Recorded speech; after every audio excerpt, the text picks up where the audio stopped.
Écoutez, on est ravis avec Dominique de vous retrouver pour ce quatrième webinaire de 30 minutes qui ont tous connu un franc succès. Ils sont évidemment tous disponibles en replay. Le premier sur les chiffres clés de la CAVEC, vous allez apprendre que la CAVEC gère 2 milliards, 15% sont placés en immobilier. Donc tout un tas d'informations passionnantes, je ne vous ai donné que les grandes masses. On a poursuivi avec un webinaire sur les options qui vous permettent d'améliorer votre retraite. Est-ce qu'il faut cotiser dans la tranche, la classe supérieure? Est-ce qu'on doit racheter la classe supérieure? Est-ce qu'il faut racheter des trimestres? Voilà, toutes les réponses en 30 minutes par Dominique. Et enfin, qu'est-ce que vous pouvez faire en ligne? Comment vous pouvez simuler votre retraite?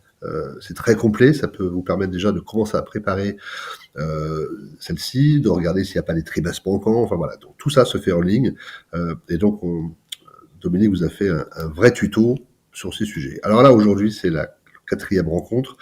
On va parler de l'impact de la réforme du calcul des cotisations TNS. Vous savez qu'à partir du 1er janvier 2026, vous allez calculer vos cotisations avec un abattement forfaitaire et non plus la déduction directe de vos cotisations URSSAF et compagnie. Quel impact sur votre retraite future? Est-ce que c'est une bonne nouvelle ou une mauvaise nouvelle? Et donc, on va parler de tout ça avec Dominique, avec un focus particulier sur les cotisations sociales des gérants majoritaires, qui était une vraie question qui nous a été posée lors du dernier séminaire. Alors, j'en profite pour vous parler, voilà, de ce grand webinaire d'1h30. Alors là, on va aborder en détail la réforme du calcul des cotisations TNS. Ça va avoir un impact sur l'arrêté des comptes 2025. Donc, je vous invite à le suivre et à y participer si vous ne l'aviez pas déjà fait au précédent. Et puis, on pourra se retrouver cette fois-ci avec mon ami Gilles Boussiger le 25 novembre, donc quelques jours après, pour parler d'un sujet qui va devenir peut-être prégnant, dont vous avez certainement entendu parler, qui est la contribution différentielle sur les hauts revenus.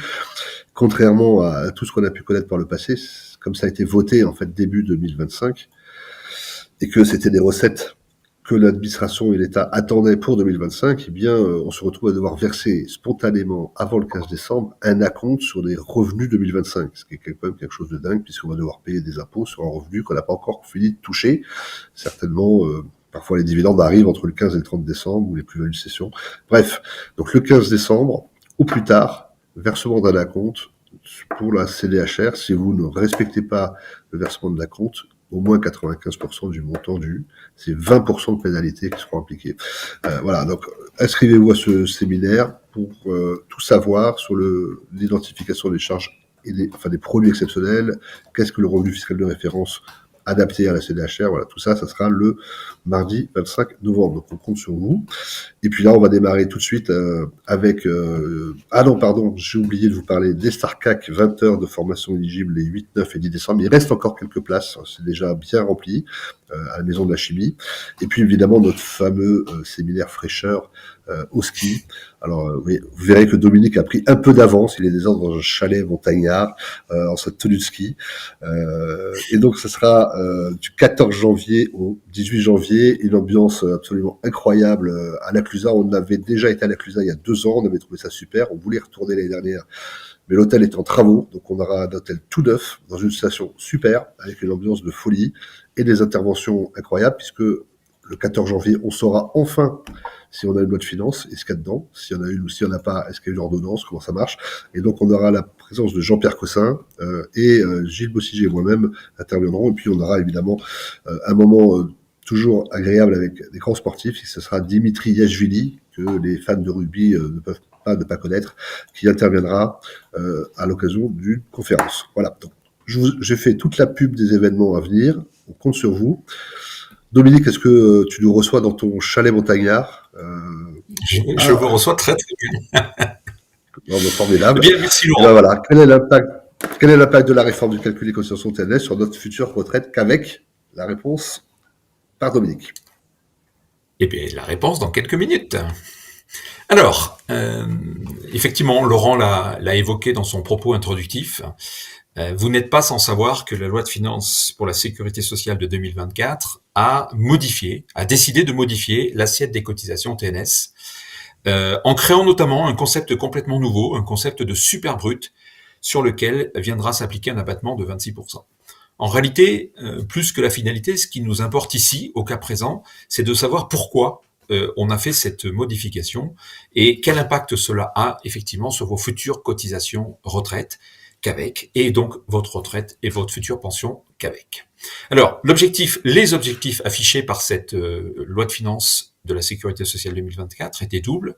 Simplifier l'assiette des cotisations, avec des modalités qui se rapprochent de celles que l'on connaît pour les salariés, puisqu'effectivement, il y avait un certain nombre de syndicats patronaux qui se plaignaient du fait qu'on avait une surcotisation en matière notamment de CSG, CRDS, parce que notre base de cotisation était augmentée des cotisations sociales.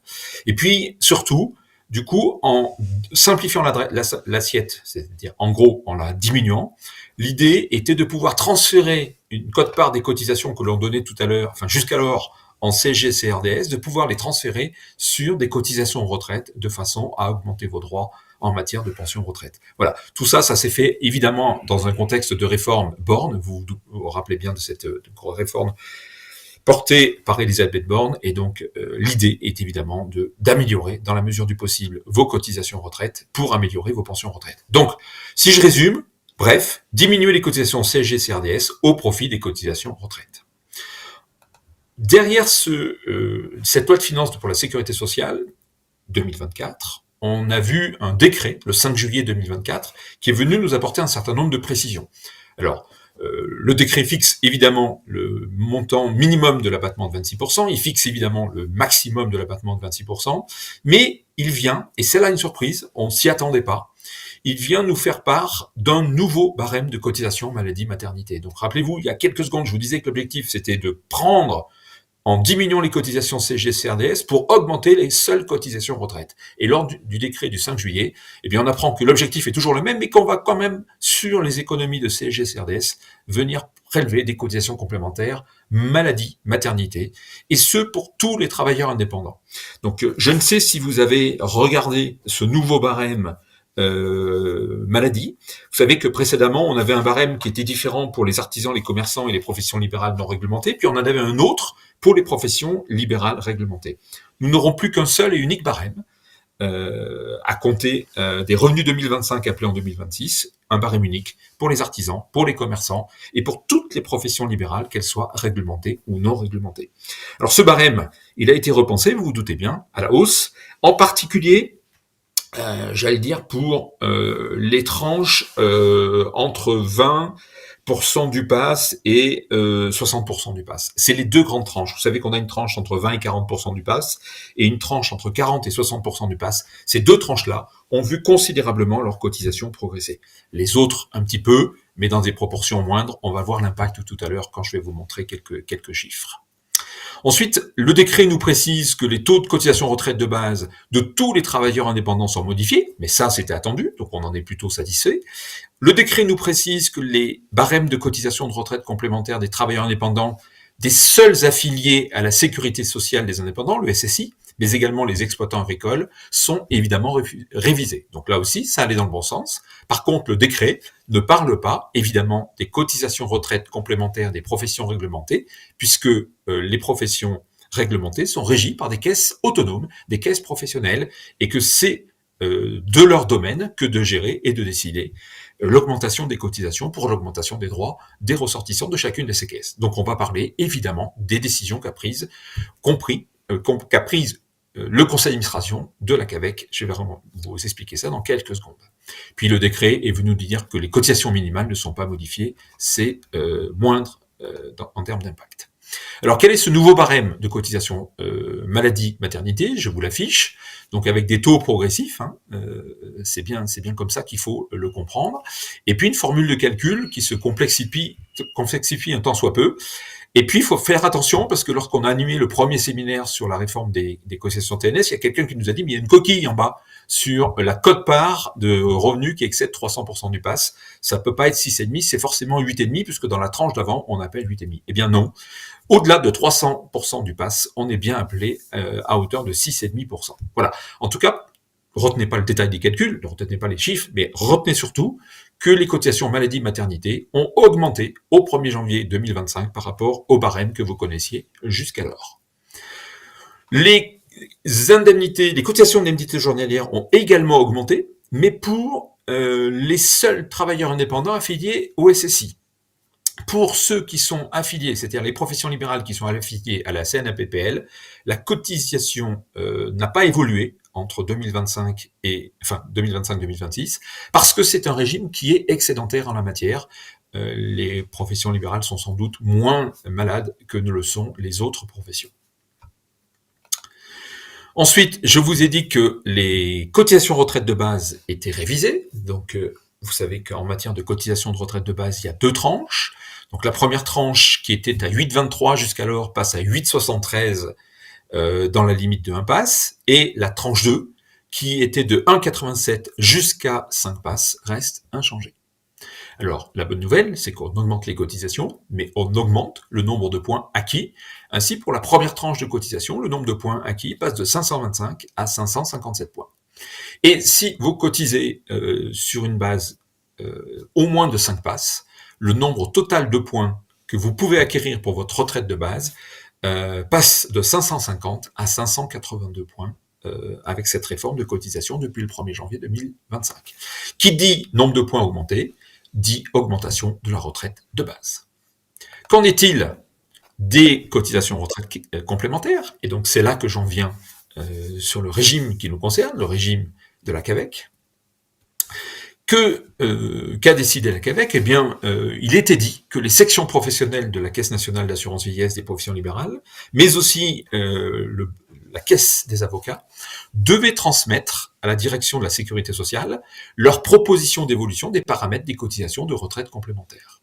Ce que nous avons fait en temps et en heure, nous avons eu beaucoup d'échanges avec la DSS, mais à cet instant, même si nous avons le sentiment que toutes nos propositions ont été validées par la DSS, nous n'avons pas le décret d'application pour que les variables, les nouveaux paramètres rentrent en application à effet du 1er janvier 2026. Pourquoi effet 1er janvier 2026 et non pas 1er janvier 2025, puisque la réforme des cotisations est du 1er janvier 2025? Parce qu'à la CAVEC, on a la particularité d'appeler les cotisations sur le revenu N-1 et non pas le revenu N. Donc en 2025, on a appelé les cotisations sur le revenu 2024 et en 2026, on appellera sur le revenu 2025. C'est bien pour ça que les nouvelles cotisations s'appliqueront seulement à effet du 1er janvier 2026 pour la CAVEC. Alors, quelles sont les décisions du conseil d'administration de la CAVEC, décisions qui ont été transmises et soumises à la DSS, comme je l'expliquais tout à l'heure? Alors, tout d'abord, la première décision, c'est un alignement des classes de retraite complémentaires sur des montants équivalents de la nouvelle assiette, afin que vous restiez dans la même classe que celle que vous aviez jusqu'alors. Je ne sais si mon propos est clair, mais on a voulu aligner les classes sur le fait que, en tenant compte de ce nouveau revenu, de ce super brut qu'on évoquait tout à l'heure, que ce super brut ne vienne pas modifier la classe. Si vous aviez l'habitude de cotiser en classe C, eh bien, on vous propose de rester en classe C. Si vous aviez l'habitude de cotiser en classe D, on vous propose de rester en classe D, en ayant modifié évidemment les seuils d'entrée et les seuils de sortie. Et en modifiant les seuils d'entrée et modifiant les seuils de sortie, on a évidemment modifié légèrement les cotisations et modifié l'octroi de points. Je vais y venir dans quelques instants. Deuxième décision du conseil d'administration, augmentation du montant des cotisations de retraite complémentaires. Alors ne criez pas, parce que j'ai vu ça l'autre jour quand on a fait la première version de la réforme des cotisations TNS. Il y a quelqu'un qui a hurlé en disant « Mais pourquoi la CAVEC augmente ses cotisations ?» La CAVEC augmente ses cotisations parce qu'on vous a dit qu'on baissait les cotisations de CSG, CRDS et que tout cela devait se faire à niveau zéro. Donc, quand on récupère 100 de cotisations CSG, CRDS, il était envisagé que les 100 soient transférés sur les retraites de base et sur les retraites complémentaires. Donc, deuxième décision, augmentation du montant des cotisations retraites complémentaires, mais évidemment, qui dit augmentation des cotisations retraites complémentaires dit augmentation du nombre de points attribués. Voilà, j'ai écrit à concurrence de l'économie résiduelle réalisée sur les autres contributions et cotisations sociales. On aurait dû avoir 100% de l'économie réalisée sur la CSG et CRDS. Vous avez bien compris dans mon propos qu'on en avait une quote-part qui partait pour la maladie et que nous ne récupérions pas 100% de l'économie.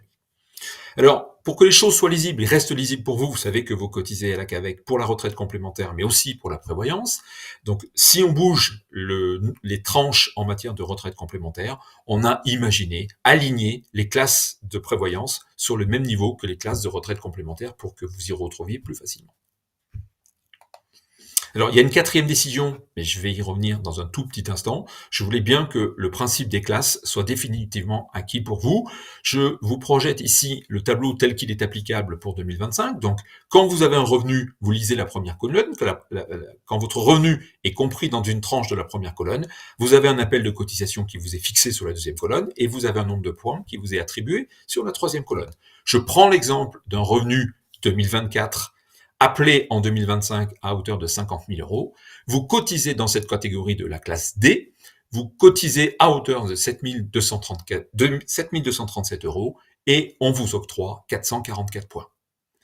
444 points, vous pouvez tout de suite identifier le montant de votre retraite future, alors en valeur 2025, bien évidemment.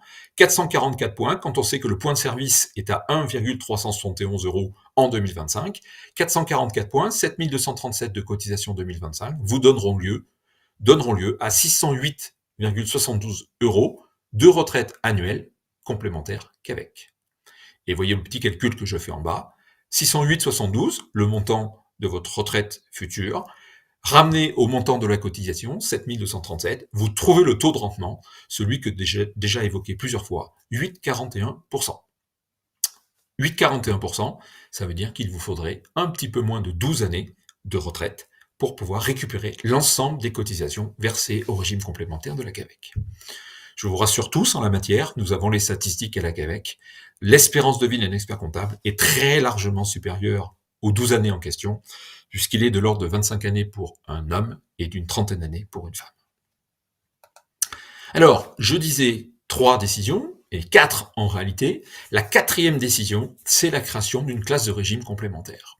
Alors, vous voyez, nous avons le même nombre de classes que précédemment, mais avec une révision sur les assiettes minimales, la borne inférieure, mais aussi une révision de la borne supérieure. Et donc, nous avions des classes jusqu'alors de la classe A à la classe H, et nous sommes également venus ajouter une classe I.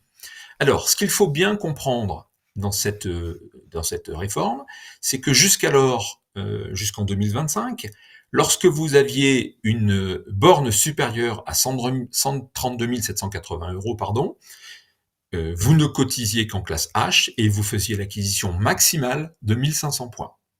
Avec la réforme proposée par le conseil d'administration, vous allez avoir 2 impacts. Si votre rémunération est comprise entre le 134 854 et le 181 208, vous êtes toujours en classe H et l'octroi de points est de 1541 au lieu de 1500. Vous avez 41 points supplémentaires avec une cotisation légèrement supérieure, 22 833 contre 22 223. Mais le gain pour tous ceux qui viendraient à avoir une rémunération supérieure à 181 208, c'est de pouvoir avoir accès à une classe nouvelle, la classe I, vous le voyez, dont le taux de cotisation, le montant de cotisation serait fixé à 27 278, mais qui vous donnerait 1841 points. 300 points supplémentaires grâce à cette nouvelle classe. Là, l'idée, c'est bien d'aller faire en sorte que, oui, vous payez plus de cotisations qu'avec, mais on vous octroie plus de points, les points étant ceux qui vous permettent d'avoir davantage de retraite, davantage de pension au moment de la liquidation. Alors, si on essaye de regarder un petit peu quelles sont les conséquences de tout cela sur les différentes catégories, j'ai essayé de cibler, alors j'ai fait les calculs en partant uniquement de la rémunération de gérance majoritaire. Le titre du webinaire faisait un flash particulier, un focus particulier sur la gérance majoritaire. J'ai pris ici les bornes supérieures de chaque classe pour se rendre compte et pouvoir mesurer quel était l'impact de cette réforme. Alors, je vous l'ai dit, la première ligne, cette réforme, elle a pour conséquence de générer une économie sur la CSG-CRDS. Vous savez que votre CSG-CRDS va diminuer. Donc vous avez le montant, en fonction de votre revenu, de votre super brut, vous avez le montant de l'économie qui est calculé à cet instant. Évidemment, plus votre rémunération, plus votre super brut est important, plus l'économie de CSG-CRDS va être importante. En contrepartie de cette économie, vous avez les cotisations sociales qui augmentent, donc vous l'avez compris, la maladie maternité, la retraite de base et la retraite complémentaire. D'accord ? Le plus important dans tout ça, c'est de faire en sorte que le surcoût de vos cotisations sociales ne vienne pas à excéder l'économie de CSG-CRDS. Donc vous voyez que dans les cas présents, dans tous les calculs que j'ai pu faire, Alors, je me suis limité à la borne à 181 208, qui est la borne maximale que j'évoquais en termes de rémunération pour accéder à la classe I. C'est évident que si je poursuivais mon tableau en allant sur des rémunérations au-delà de 200 000, eh bien, il y aurait un petit impact différent. Le montant de l'économie de CSG, CRDS serait moindre que le surcoût de cotisation sociale. Mais voilà, le plus important, et la majeure partie des affiliés sont dans les classes que j'affiche à cet instant. Donc là, vous voyez que dans la totalité des cas que je vous affiche, l'économie de CSG est plus importante que le surcoût de cotisation nouvelle auquel vous allez être astreint. Comme on a une économie de CSG et qu'à l'intérieur de cette CSG, il y a une quote-part de CSG qui n'était pas déductible jusqu'à présent, vous allez avoir un gain en matière d'impôt sur le revenu. J'ai fait les calculs ici en partant sur le principe que je retenais un foyer fiscal composé d'un couple et de 2 enfants, donc 3 parts pour calculer si effectivement l'impact en termes de TMI. Donc vous voyez, il y a un petit gain d'impôt à partir de la 3e tranche, puisque dans les 2 premières tranches de super brut en tant que gérant majoritaire, il n'y avait pas d'imposition fiscale. Je vous ai mis ensuite le gain annuel en matière de retraite de base, donc qui va de 6 €, 7 € si j'arrondis à 21 €, et le gain annuel en matière de retraite complémentaire qu'avec, qui va de 8 € dans la première tranche à 56 € dans la dernière tranche.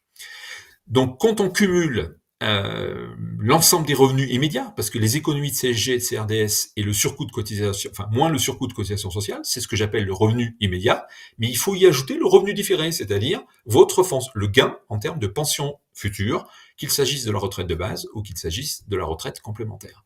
Donc l'ensemble cumulé, vous voyez, pour ceux qui sont dans la première tranche, la classe A, le gain serait de l'ordre de 358 €, et puis ceux qui sont dans la classe I, le gain serait de 2230 €.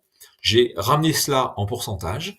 La réforme fait qu'on aurait un gain pour la première tranche de 2,40%, quand le gain de la dernière tranche serait de 1,23%. Vous avez bien vu que le gain en pourcentage diminue au fur et à mesure que vos revenus augmentent. En gros, plus vos revenus vont augmenter, plus ils vont dépasser le seuil des 200 000 €, plus vous allez vous retrouver avec un gain qui sera malheureusement un gain négatif. Voilà, donc retenez bien que oui, vos cotisations qu'avec vont augmenter, mais pour un gain futur qui ne peut être globalement que positif. Alors, je vois qu'il est 12h25, on va garder un temps pour les questions. On avait 2 questions en amont et je vois qu'il y a des questions complémentaires qui ont été posées. Alors, on avait une première question, une personne qui nous indiquait « Je liquide ma retraite au 31 décembre 2025, donc évidemment à effet du 1er janvier 2026. Suis-je impacté par la réforme ?» Non. Ce monsieur quitte la profession le 31 décembre 2025. Vous avez bien compris que la réforme que je viens de vous expliquer, compte tenu du fait qu'à la CAVEC, on appelle les cotisations sur un revenu N-1, cette réforme ne s'appliquera à la CAVEC au 1er janvier 2026. C'est en cela que c'est compliqué, parce qu'effectivement, pour tous nos clients artisans et commerçants, ou professions libérales non réglementées, la réforme s'applique bien au 1er janvier 2025. La CAVEC, ce ne sera qu'à effet du 1er janvier 2026. Ensuite, nous avons une deuxième question, alors posée par Fanny. Je suis gérante majoritaire de SARL soumise à l'IS. J'ai abondé sur un PEE.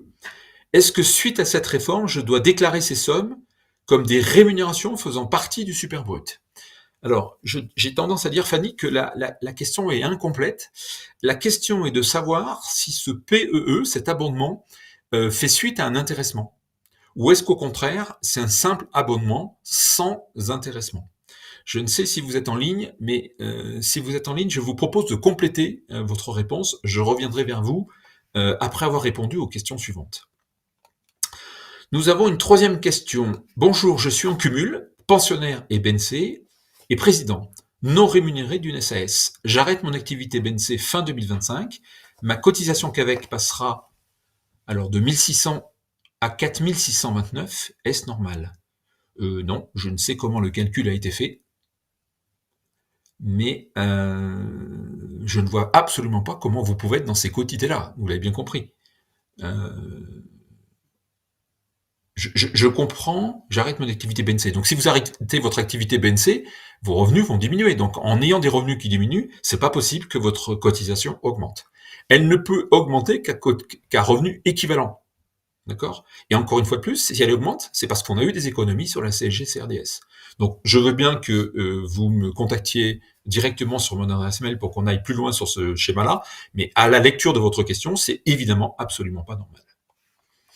Alors, retraite de base, quelqu'un dit les taux de 8,73 et 1,87 sont applicables au 1er janvier et la retraite complémentaire à la prévoyance au 1er janvier 2026 seulement. Oui, bien sûr, vous avez tout compris. Retraite de base, effet 1er janvier 2025, parce que ça s'applique à tous les entrepreneurs individuels et les gérants majoritaires, et la retraite complémentaire qu'avec, seulement au 1er janvier 2026, parce qu'on retient le revenu N-1 comme base de cotisation. Alors, Fanny répond sans intéressement. Donc, en gros, cet abondement est considéré comme une rémunération. Donc, pour moi, si cet abondement est considéré comme une rémunération, oui, il sera intégré dans la base des cotisations. Nouvelle base. Je crois que l'on a épuisé les questions, Laurent. 12h29. Il reste 46 Mais secondes. tu as été absolument impeccable dans le respect de l'horaire et dans le reste aussi. Pour le respect de l'horaire, je suis d'accord. Alors, il nous reste 30 secondes pour présenter les mérites. Pardon. Alors, plus de détails sur la réforme de la scène des cotisations sociales. Voilà. Voilà. Donc, plus de détails sur la réforme de la scène des cotisations sociales et TNS, ça sera jeudi 20 novembre prochain. On va voir, selon les différentes tranches de revenus, quel est l'impact que ça peut avoir. Est-ce qu'avec 50 000 euros, vous êtes gagnant? Avec 200 000 euros, vous êtes gagnant? Avec 500 000 euros de revenus par an, vous êtes gagnant?